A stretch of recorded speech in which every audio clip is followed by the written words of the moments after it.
I'm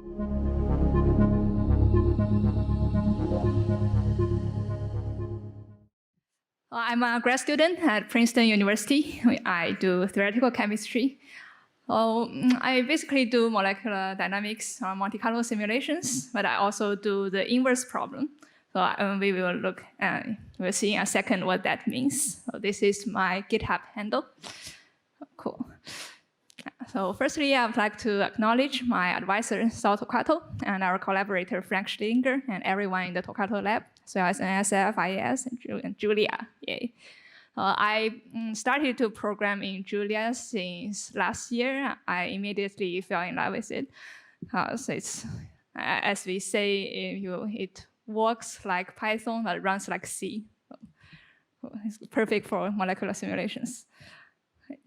So the motivation of this package and my work in general is that in chemistry, we want to design structures at will. So statistical mechanics is the bridge between microscopic and macroscopic worlds. So in the microscopic world, you have microscopic interactions, how the molecules are repelling or attracting each other. And in the macroscopic side, we have pressure, or number density, or average energy, and so on. So StatMech goes from microscopic to macroscopic. Because we have the interaction and we want to know the pressure, we just do a simulation. And what I'm doing is the inverse problem, where we have a desired pressure, a desired mechanical strength, a desired conductivity. So how do we get to know what the particles are doing microscopically? So the main characterizer that I'm looking at is called the pair correlation function. And that's commonly used to describe microstructures. It just means how two particles, if you look at each two particles, how they are correlated. So for example, in this picture, we have a lot of particles. And for every two particles, we can ask, what is your distance? What's the distance between these two particles? And after we have asked all the pairs of particles, we can do a histogram. And we add a bunch of, we multiply by a bunch of constants, and then we get this G2. It means correlation on the two-body level. And you can see it has the exclusion region where no particle get that close. But after that, it has a peak. It means a lot of particles are on the first coordination shell. And then it has another peak. That's the second coordination shell. So this G2 function tells us how particles are correlated on the two-body level. It's computationally simple. It's experimentally available via scattering. So that's in the Fourier space. And it's important in liquid models. For example, if we integrate the pair correlation function, we get how many particles are my neighbors at that distance. And we can also get the pressure from that. So the G2, the doppelganger in Fourier space, if you just do a Fourier transform of this thing, the H tilde is the Fourier transform of HR, and HR is G2 minus 1. So if you just do that, you get the scattering pattern. That's what we call the structure factor. So the structure factor is what we see when we shine X-ray onto the material. On the left-hand side, we have the structure factor of a square lattice. So everyone is sitting on integer places, I and j. And the second picture is the structure factor for triangular lattice. And then the third is a quasi-crystal. So it has rotational symmetry, but no translation symmetry. And lastly, we have a structure factor for a liquid. So that's all smeared out. There's no Bragg peaks. So some key questions in StatMech. How to improve the forward simulation and inverse StatMech to achieve more accurate results. And self-assembly is what we call inverse StatMech, because we want to achieve a certain pair correlation, and how do we get the intermolecular interactions. So realizability, so that's like, suppose I just doodle some function, and I say this is the pair correlation function of some material. So why do you believe me? Can you realize that doodled pair correlation? And next, degeneracy. So can different physical systems have the same pair correlation? For example, if they have the same density, they definitely don't have the same other structures. So what if they have the same pair correlation? Can they have different three-body correlations? So this, our package, InverseStatMech.jl, provides tools to help researchers answer these questions. Right. Explanation on the logo. So I think everyone, if you know some StatMech, you have seen this formula a million times. So KB is the Boltzmann factor, T is temperature. And this factor is, it appears frequently in StatMech to make energies dimensionless. So this thing has a dimension of 1 over energy. And it is also an inverse formula, so that echoes the theme InverseStatMech. So why using Julia? Because it's so easy to write. So in Julia, in any molecular dynamics, we want to simulate particles in periodic boundary conditions, and we want to know the distance between particles in a periodic boundary condition. For example, if the US is in a periodic boundary condition, then California will be close to New York, because it's on the other side. If you go to the left-hand side, it will come from the right-hand side. So this thing is, I used Java before, and it took 10 lines at least, and in Julia, it's a 2-liner. And also, for another example, in simulations, we want to know what the neighbors of a particle are. So we assign to each particle a cell, the cell where the particle resides in. So that's a little simulation region. And if I write in Fortran or Java, it's like 50 lines of code. And you have to write a separate code for each dimension. And in Julia, because we have the function broadcasting, and we can add this dot, dot, dot, to be, in 2D it's INJ, in 3D it's IJK, in 4D it's IJKL, so on. You don't have to worry about dimensionality. So this code is just in 5 lines. I can implement the cell list. Oh, great. And package features, they are on the documentation. So the main overview is we have equations that help us to take in the target G2 or target structure factor, and it helps you to approximate what kind of interactions are behind these structures. An osteogenic equation I will explain later. It's an approximation, but then we have other precise algorithms to help us find the precise interactions behind these pair correlation functions. Also, if you don't want to know what the interaction is behind, you just want to see a configuration corresponding to the desired structure factor or desired pair correlation, you can also do that. And I think I can go to the tutorial. So as a precursor, don't know if I have much time, you can do Monte Carlo simulations. That's the forward problem of StatMech using the InverseStatMech package. So we can create a box that's random at first. We can compute pair correlation function. Because it's a random box, the particles are random. There's no correlation between the particles. So G2 is fluctuating around 1.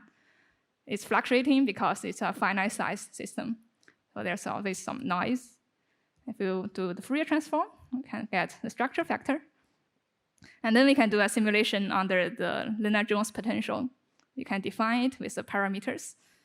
Then we visualize the box again. The particles become much more ordered. Okay. Then we can also create an ensemble of 300 boxes in a canonical ensemble. And we average over their G2. It's look like this, and S of K, like this. So now the inverse StatMech is if you just know this G2, you know this structure factor, how to get back to the Lennard-Jones potential. So the flagship algorithm is what we have published last year.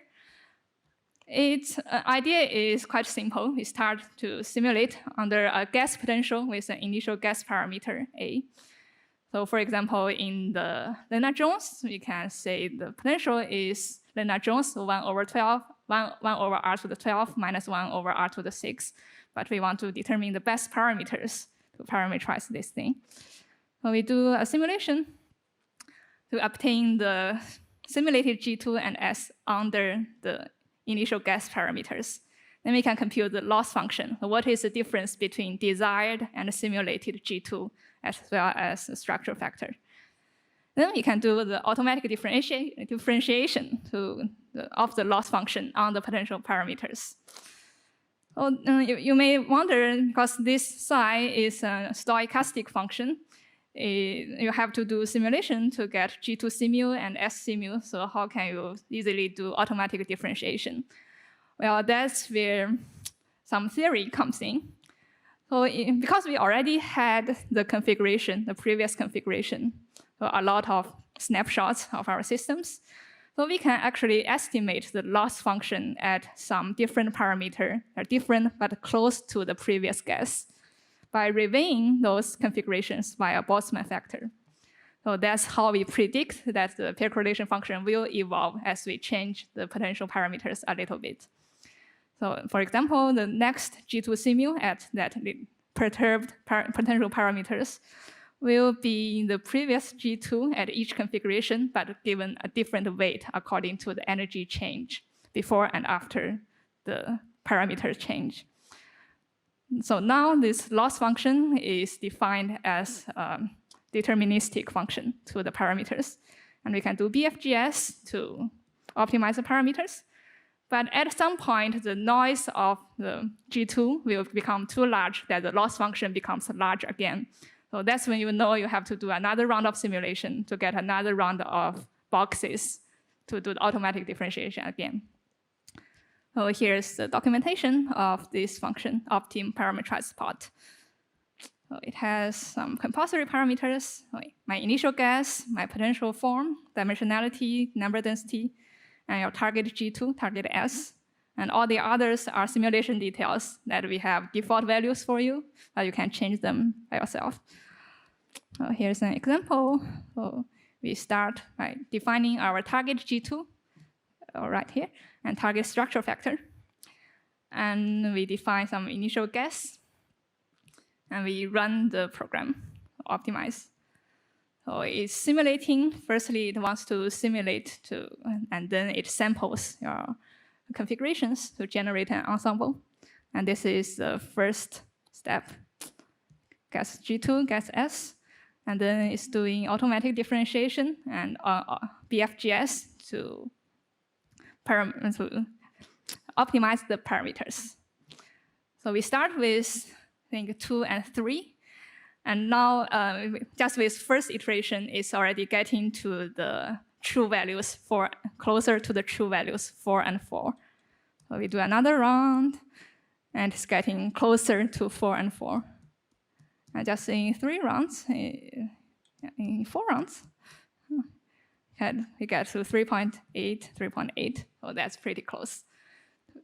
So this is by the fastest inverse algorithm for liquids so far. So we are proud of it. And note that it captures both short-range correlations in G2 and long-range correlations in the structural factor. However, caveats, it does not apply to states near phase boundaries because we have a little theory about reweighing the configurations with the Boltzmann factor. And this approximation kind of breaks down near the phase boundaries. And also some programming detail. The default BFGS in optim.jl does not work if in the first step, the gradient is too large. So we will try to fix this problem in future releases. Now, if you don't want to do simulation, we just want an approximation of the potentials. How do we do that? Well, we have another theory for that. They are called Austin-Zenig equations. They are integral equations that relate the pair statistics to pair potentials. And with some proper closures, you can choose from these 4. It gives you the potential given your target G2 and structure factor. So we can run this function, Austin-Zenig V, with different closures. Okay. And as we can see, with the previous G2 and S given to the Austin-Zenig V, we can, for some closures, we get pretty close to the actual Lennard-Jones. So for example, for the hypernetic chain, HNC, it looks really like a Lennard-Jones potential already. So once you get that, you can get your initial parameters, and then you can run the previous Toccato one to get the precise parameters. And next, there's another algorithm called iterative Boltzmann inversion. It doesn't use parameterized potentials. It uses bin-wise potentials. So for each distance value, you give it a different potential value. And this is commonly used in the polymer and biology community, so I have implemented that algorithm too. So the idea is also simple. Start simulating with an initial bind potential, and you compute the ensemble average G2. And the next gas potential will be the previous one plus the difference between the potentials of mean force. That means log of G2, so before and after the first simulation. And we repeat until convergence is reached. So I was running this program, and it's still waiting, and gave me an error message because I messed up with, with the positions of the arguments. So this one doesn't count, and I will give you another example on my GitHub. So, this one. So iterative Boltzmann, you start with your initial gas potential and dimensionality, number density, and this your target pair correlation function. Okay, and it's running simulations. Gives you G2, and it gives you, it prints out the initial potential. The initial potential is just 0 everywhere. And it tells you what's the error between the target and between your simulated and your target. And that's next round. That's G2. And now the potential is much closer to the Lennard-Jones. You can see it's very big at small distances. It means the particles are repelling there. And then it attracts at intermediate distances. So particles are attracting there. That's why the energies are negative. Okay, so for the next round, the error is only 0.3. So it gets lower and lower. Then I interrupted, so it gives me a huge error message. Okay. Advantage is fast. Limitations, it only targets G2 and doesn't target the long-range correlations embedded in the structure factor. And also it uses bind potentials. It's prone to noise if you have simulation noise in your G2. So that may get transferred into the optimized potential, and it gets propagated. But both are fixable, although they are not in this package yet. I will add the fixes to the future releases. So to fix the first one, we just use a parameterized potential, but we use the same idea of iterative Boltzmann. And for the second thing, we can embed both G2 and S. We just use other closures than the potentials of mean force. So for example, we have many other closures. So the potential of mean force only depends on G2, but the other ones, they depend on the structure factors too. So as long as we embed both of them, we should get a better result. So this is actually called iterative Austin-Zenike inversion, published by Michael Haina in 2018. Great. So finally, if you don't want to care about the interactions between your particles, you just want to see what the configuration looks like given a G2 target, then we can use this reverse Monte Carlo algorithm. That's very, very simple. You just do a simulated annealing optimization to find configurations that matches the target. So start with a random configuration, and you have a fictitious energy. So at each temperature, you move randomly the particles, but you throw out part of the moves where the energy gets larger. So the fictitious energy is the distance between your target and the current G2. Okay, and then you decrease the energy to throw out more and more of the unfavorable upper energy moves, except only the lower energy moves, and it will get to the target. So it has, you can also try to tune the dimensionality, number of particles, and number density, and target G2. And it should give you something. So I can only show you a part of how this program runs, because it's simulated annually. The slower, the better, always. So I just show you 2 steps. So it gets an initial G2. That's just random. And at this temperature. And it has an initial energy that's a bit higher. And after some equilibration, you throw out the up energy. The higher energy moves, you get a lower energy. So this one takes about 10 hours to get to your target G2. But the good thing about it is you don't have to worry about whether my configuration, my G2 is physical. I just want to see if there are some point process that realize my G2. Yeah. So future works, as I said, I will implement other closures for the austenogenic inversion. And I will also try multi-component systems and anisotropic potentials. So currently, the potentials are isotropic only, and they work only for a single component. But what if you have different species in your system? And I want to optimize that too. And lastly, that's my dream. I don't want the particles at all. If I just want to see how the pair statistic move as I change a little bit the energy, the potential energy between the particles. So can I just forget about implementing the particles themselves and just tweak the pair statistics? So that's about my package. And here is a paper just published last year where we implemented the Torquato-Wang algorithm. So in that paper, we wanted to study the realizability problem. So given a doodled G2, can you find a potential that such that under equilibrium, you get that target G2? So we consider the unit step G2. So no particle go between this exclusion shell. We have hard cores. But after that hard core, there's no correlation between your particles. So at 0 density, this G2 is the G2 for the hard sphere potential. So infinite energy between the inside the hard core and no energy beyond the hard core.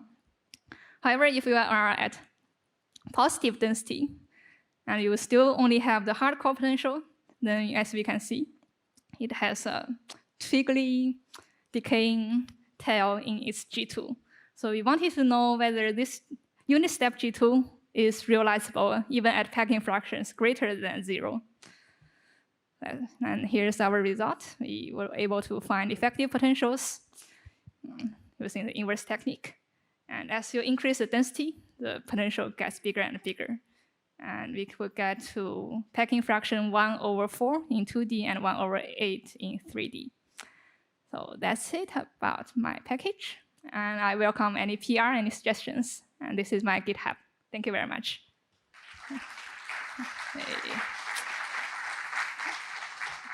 Yeah. Thank you, and in perfect time. Are there any questions? Okay, so this works if your atoms, so to say, react only in terms of Lennard-Jones potentials or some kind of similar potentials. But if you have like strong bonding, you couldn't describe it like in terms of a classical multi-particle simulation. So could you extend this that you somehow take into account the electronic interactions like building in DFT and also doing AD on this, or are there any plans? And the second question is, like for some materials, you might have strong, also some other strong quantum effects. You could just, I don't know, do quantum Monte Carlo or something with this, but then using the same idea and getting to G2 and so on. Mm-hmm. Yeah, thank you for your question. So for the first question, I think we can implement also long-range interactions. So those are interactions that whose volume integral blows up as you go to longer and longer distances. So we implemented the Ewald summation technique to treat those long-range interactions. You can also define your own forms of interactions instead of Lennard-Jones. It can be anything. And for a second question, I don't think we have that the quantum effects at this time. We are considering classical systems, but we could find the, like if you give me a quantum G2, we can find the classical system that mimics that G2. So that's one of our projects right now.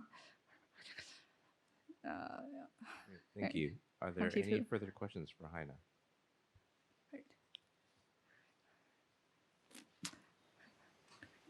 All right, thank you for the nice talk. I have a quite general question. So you mentioned that your model doesn't work well when near the phase boundary. Could you do a reverse engineering of your inverse problem that to say detect phase transitions, or do you need a real defined G2 for your model to work?